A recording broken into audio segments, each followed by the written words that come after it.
أرعب المواقف اللي صارت عند اليوتيوبرز العرب. لكن قبل ما نبدي تعود من الشيطان الرجيم، لأنه بصراحة راح يطير عقلك في هذا المقطع، وهذه المواقف صارت عند اليوتيوبرز العرب. يلا ما أطول عليكم، والمشتركين الجدد نورتونا.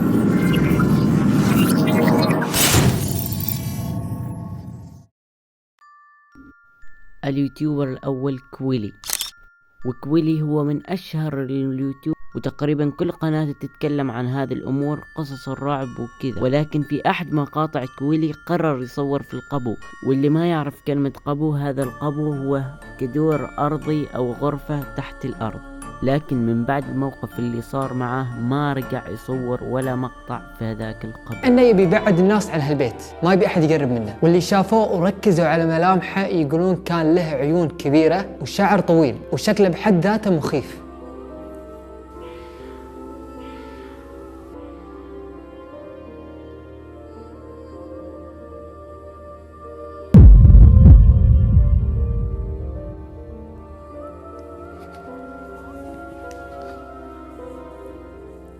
طبعا بعد اللقطة اللي شفتوها من ساعة، ترى الحين هذا اليوم الثالث، لأن بعد اللي صار سكرت الكاميرا ونحشت، وحتى فكرت اني اغير مكان تصوير اصلا. فالحين رجعت نفس المكان وقررت اني اكون شوي قوي واكمل المقطع. طبعا قبل ما اكمل القصة خلوني اقول لكم عن المكان اللي قاعد اصور فيه. المكان اللي قاعد اصور فيه هذا موجود عندنا بالسرداب، يعني القبو، ومسكر مدة 10 سنوات.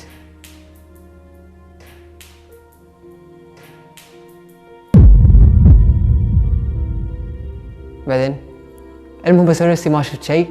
مسكر لمدة 10 سنوات ما حد خله. فخلونا نكمل القصة ونخلص القصة.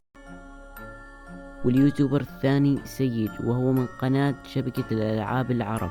وفي أحد مقاطع سيد كان يصور مقطع السيت أب، وكان فلق طبيعي، وكان يجهز مكان للضيوف. لكن المتابعين ركزوا على شيء واضح في الفيديو، وكل المتابعين ركزوا في عين الدمية اللي كانت في دين سيد. هو فقط كين، فخلونا نحط الجهة الثانية. فناخذ كين ونحطه بالضبط الجهة هذه. فالحين ضبطنا، المفروض بعد شوي نحاول ان احنا نخلي الوجه يبين. والحين خلاص عندنا مثل ما تشوفون كين جاهز، وبعد عندنا هني الاندرتيكر بعد جاهز. فصراحة ما أدري تشوفوها تحركت أو لا، أعطوني رأيكم في التعليقات.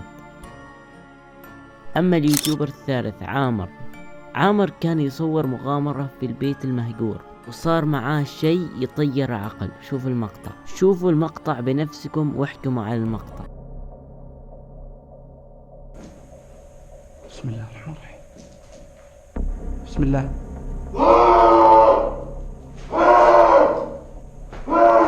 بسم الله الرحمن الرحيم. بسم الله.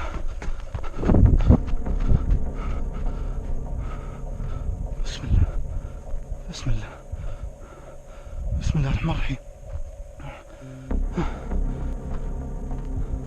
وش تلينا بجوا؟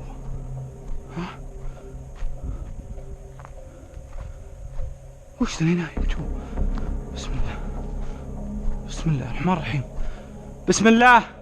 أعوذ بالله التمات من شر ما خلق. بسم الله. بسم الله. بسم الله الرحمن الرحيم. بسم الله. بسم الله. بسم الله. الفرج ولعت. بسم الله الرحمن الرحيم. بسم الله. بسم الله. بسم الله الرحمن الرحيم. بسم الله. بسم الله. واليوتيوبر الرابع اللي معانا مهند سيوف. من ما يعرف مهند سيوف هذا يوتيوبر يقدم قصص وأشياء غريبة. وطبعا أنا شخصيا يعجبني مقاطع مهند سيوف، لأن المحتوى متعوب عليه. والشيء اللي صار معاه مهند هو أن انطفأت كل الكهرباء. هو يقول لك هذا السلك عشان يعذبوا فيه كهرباء، شوفوا له مقابض زي كانه يمسك فيه كهرباء، شايفينه؟ طيب يا اخوان، اغلبكم بهاي اللحظة راح يحكي انه انت يا مهند فبركت هذا المقطع الصغير اللي هو طفى الضوء. طيب يا اخوان، اقسم لكم برب الكعبة واللي يشفيني ويقومني على رجلي يا اخوان، اني ما اعرف شو اللي صار بهاي اللحظة، ولا اعرف كيف طفى الضوء، وكيف طفن الشاشات الثنتين اللي وراي وما طفى الكمبيوتر. يعني متخيلين الموضوع؟ طفن الشاشات وطفت الاضاءة كلها الفوقية وظل جهاز الكمبيوتر شغال. هون صراحة انا اكتشفت اني غبي، واللي ان الاشي اللي قاعد اعمله انا غلط كبير، لانه الموضوع جدي ومخيف جدا، وبصراحة انا ما انتبهت على هذا الاشي غير وانا قاعد امنتج الان. فاذا عندك تحليل منطقي للاشي اللي صار اتمنى منك انك ترسل لي على الانستغرام، لانه هناك اقدر اتواصل معكم جميعا.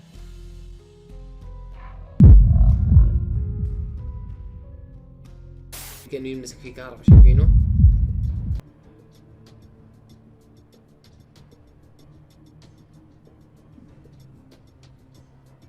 شفتوه؟ قطعة الكهرباء، فكرت فصل التصوير، اقسم بالله كرت مع ضغطي يا ربي. لو تشوفوا الاشياء اللي قاعد مرتبها، انا صار لي ساعة ارتب الاشياء عشان ابلش تصويري ينقطع فجأة. والله مشكلة.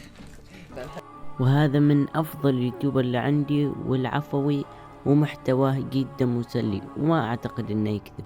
فبس الى هنا وصلنا الى نهاية المقطع. اتمنى انكم تكتبوا لي رايكم في التعليقات على المقطع، واذا تحبون جزء ثاني وصلوا الفيديو ل30 لايك وراح اعمل جزء ثاني باذن الله. وسامحوني هذه الفترة قاعد اجهز لكم شيء حلو. فيلا لا تنسون لايك والاشتراك، ومع السلامة.